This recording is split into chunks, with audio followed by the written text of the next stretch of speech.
So, Nummer 10 haben wir hier.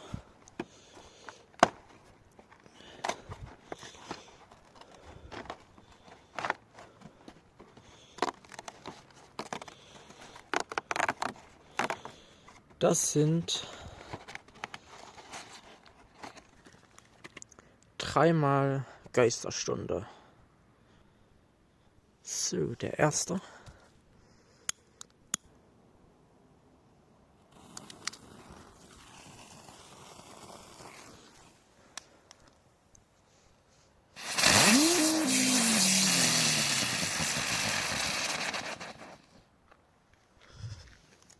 Dann der zweite.